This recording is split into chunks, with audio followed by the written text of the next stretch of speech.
মধ্যপ্রাচ্যের আকাশ অগ্নিগর্ভ। ক্ষেপণাস্ত্র খেলায় মত্ত সবাই। সোমবারও তার ব্যতিক্রম হল না। রাতভর ইরান ইসরায়েল সংঘর্ষে প্রকম্পিত হয়েছে পুরো অঞ্চল। গভীর রাতে একযোগে ব্যালিস্টিক ক্ষেপণাস্ত্র ছুড়েছে ইরান। লক্ষ্য ছিল ইসরায়েলের সামরিক ঘাঁটি এবং প্রতিরক্ষা অবকাঠামো। উল্টো দিকে পাল্টা জবাবে হামলা চালিয়েছে ইসরায়েলি বিমান বাহিনী।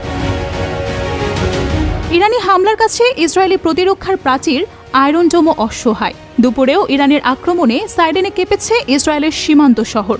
সোমবার সকাল থেকেই ইসরায়েল লেবানন সীমান্তে উত্তেজনা ছিল চরমে। দুপুরে হঠাৎ করেই গগনবিদারী সাইরেন বেজে উঠলে আতঙ্ক ছড়ায়। ইরানের কথাই হচ্ছে সত্য। বাংকারকেই ইসরায়েলিদের স্থায়ী ঘর বানাতে হবে।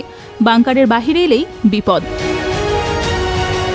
গ্যালিলি থেকে হাইফা, উত্তরের আকাশে ছুটে বেড়াতে থাকে ইরানি ক্ষেপণাস্ত্র।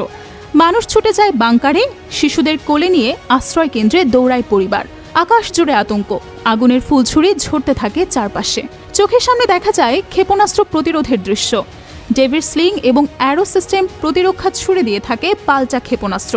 তবে ক্ষেপণাস্ত্র ঠেকাতে গিয়ে উল্টো আবাসিক এলাকায় আঘাত হানছে ইসরায়েলের ইন্টারসেপ্টরগুলো।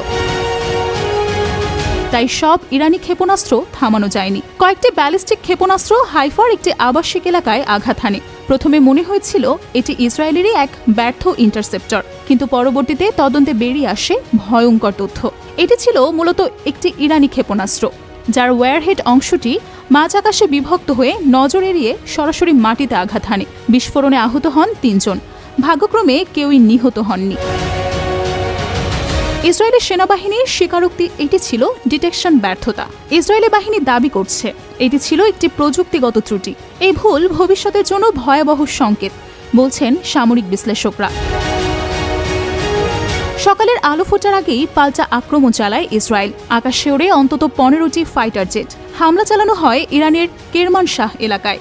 লক্ষ্য ছিল ব্যালিস্টিক ক্ষেপণাস্ত্র সংরক্ষণাগার এবং উৎক্ষেপণ কেন্দ্র। আইডিএফ দাবি করেছে একাধিক স্টোরেজ ও লঞ্চ প্যাড ধ্বংস হয়েছে। ইরানও চুপ করে বসে নেই। দেশটির সেনাবাহিনীর মুখপাত্র ইব্রাহিম জোলফাকরি হুঁশিয়ারি দিয়ে বলেন, ট্রাম্প, আপনি যুদ্ধ শুরু করেছেন, শেষ করব আমরা। আগুন নিয়ে খেলেছেন, এবার তার মূল্য দিতেই হবে। ইরানের সর্বোচ্চ নেতা আয়াতুল্লাহ খামেনি এক বিস্ফোরক ছবি প্রকাশ করেন। ইসরায়েলি শহরে ক্ষেপণাস্ত্র বর্ষণের দৃশ্য, পেছনে বিশাল এক খুলি। তার বক্তব্য, জায়নিস্ট শত্রু বড় ভুল করেছে, শাস্তি এখন তাদের প্রাপ্য। এই উত্তেজনার পেছনে রয়েছে যুক্তরাষ্ট্রের এক গোপন হামলা। তাদের দাবি, ইরানের পারমাণবিক স্থাপনায় গোপনে আঘাত হানা হয়েছে। প্রেসিডেন্ট ডোনাল্ড ট্রাম্প এক বিবৃতিতে বলেন, আমরা ভূগর্ভে আঘাত করেছি। ইরান মারাত্মক ক্ষতি স্বীকার করছে।